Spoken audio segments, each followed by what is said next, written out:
him and James Carville, who I'm obsessed with. Oh, yeah. I saw you. Who's James Carville? He was like Bill Clinton's campaign strategist, the Ragin' Cajun. Oh, yeah. He looks like looks-maxed Andrei Chikatilo, like creepy, cat-faced, Russian-looking bald guy. But he's like so weirdly cool and sexy in spite of being a Democrat. Or maybe because he's a Democrat.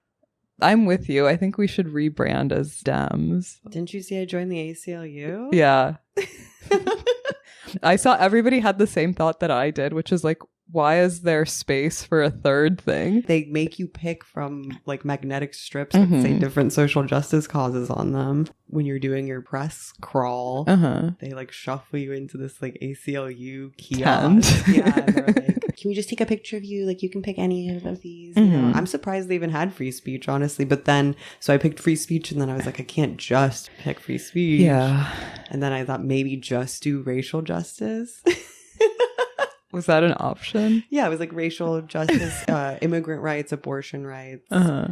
I choose them all. Disability rights. Some people do. I did see some pictures of other celebs with like, but my hand was like hovering over racial justice, and then it like whipped over to disability rights. Like a Ouija board. It's like, Hail Hitler. As it was happening, I was like, they're going to regret taking a photo of me holding a sign. If they think people aren't going to Photoshop it to say racist stuff. To say vote for Perry Abbasi.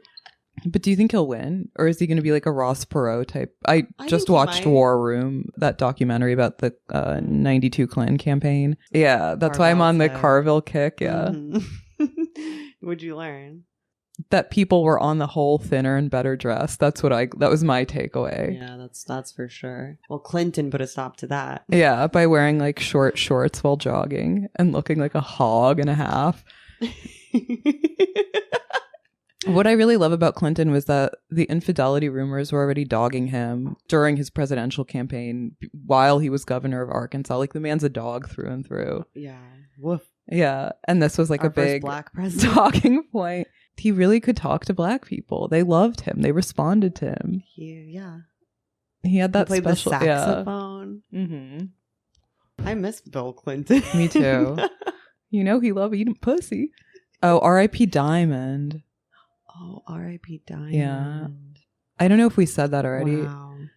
We may have. We maybe did, yeah. I was just really hoping for a Redscare Diamond and Silk crossover at some point. I can really, I feel for Silk. Yeah. To have your life partner Diamond. I know. Wow. It sucks. I don't know how you bounce back from that. Dude, I went on the ADL website the other day and looked through their like glossary of like white power, like racist like symbols and terminology. I learned a lot. Okay. They really I was like, whoa, like I didn't even know about this stuff. Take that, Darren Beatty. The ADL is a useful educational resource.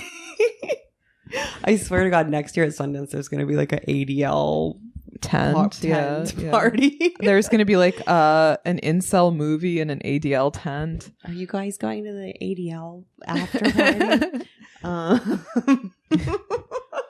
The SDLC presents. But I learned a lot about different hand symbols and stuff that they have. It's really hard to keep up with all the acronyms. There's a lot of number stuff. I don't even know what like 88. Yeah, but there's like it's HH, which stands for Happy Halloween. It's Hulk Hogan. There's tons of number stuff, like stuff you wouldn't even. There's like obviously there's the 14 words and 88. Like we kind of know those, but there's other ones that I don't even remember. And like little acronyms that they use, that like Klansmen use apparently to communicate amongst themselves. Pepe is obviously on there. Yeah. To the ADL's credit, they do in their little like copywriting about Pepe talk about how he has been so diffused. Right. As to, like, that's it's nice just of because them. Someone's posting a Pepe doesn't necessarily mean they're a white supremacist. And I was like, okay. That's true. That's true. Some of us just like him. Some of us just like cute little frogs. That dog whistle white supremacy. Are the right-wingers really so surprised that women would be drawn to them after they've been posting all these adorable frogs and playing right into their barren maternal instincts? Pandering to their biological. Anyway, I do like when a man has a shaved head, not like I like that too. Not bald, but like a buzz cut. I've been trying to get Eli to buzz his head because he has a good head shape and he looks kind of very Jewish skinhead. He would look great. He likes to wear a lot of Fred Perry. I think it would suit him. Yeah. But like all men who have a good head of hair and aren't at risk of going bald, he's very possessive about his hair. I get it. If you got it, flaunt it. Yeah. That's my big question about James Carville, because if you watch this documentary, well, he's bald as hell now. He was the guy, I realized he was the guy in one of the first episodes of the Adam Friedland show. Nick made like a fake book that was like, I'm gay. That was him. And I was like, who is this Foucauldian Baba Booey? And he turned out to be like one of my favorite men. Back in the day when he was like 40, 45, his face looked suspiciously youthful, but he had like the Larry David balding head, which always looks weird and gross. Though I guess I'm okay with people owning that too. Oh, yeah. Yeah. It's weird, right? Yeah. It's kind of kinky. Like overly young face and overly old haircut. It is kind of kinky. And he's spunky. You can tell. Yeah. I really would love him to come on the pod because he has a really sexy Cajun accent. You think he would? I think he would. None of these old people are doing anything. They're like on Twitter screaming about democratic freedoms and like replying Robert Reich. He's apparently friends with Ann Coulter. Oh, yeah. Fantastic. So we have that in. Yeah. He's basically already our friend. And that would be great for our Democrat rebrand. I know. Maybe we can get him to like to chaperone us through rediscovering bring us back. Being a Democrat. Bring me to the center and then a little left of that even. I want back. I'm thinking the center can really hold for me.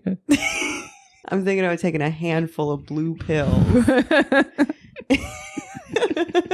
They're getting phenobarbital. And getting my mind right once and for all. We need to be reprogrammed. We've been radicalized by nefarious incels. So if you're interested in what we have to say, subscribe to us on Patreon. A lot of people at the New York Times are trying to silence us. Are they? One guy. Who's a fashion victim. And not even technically a writer at the New York Times. They're counter-signaling us in the cathedral. And so we need your support more than ever. So if you like what we have to say, hop on over to Patreon. You'll see how much money we make. It's going to seem like a lot, but we need more. And that's just the fact. Yeah. There's inflation. It's expensive to be me. So, how else are we going to buy eggs? And I need them. we need to slunk eggs. How else are we going to make gains? Mm-hmm. Anyway, see you in a house.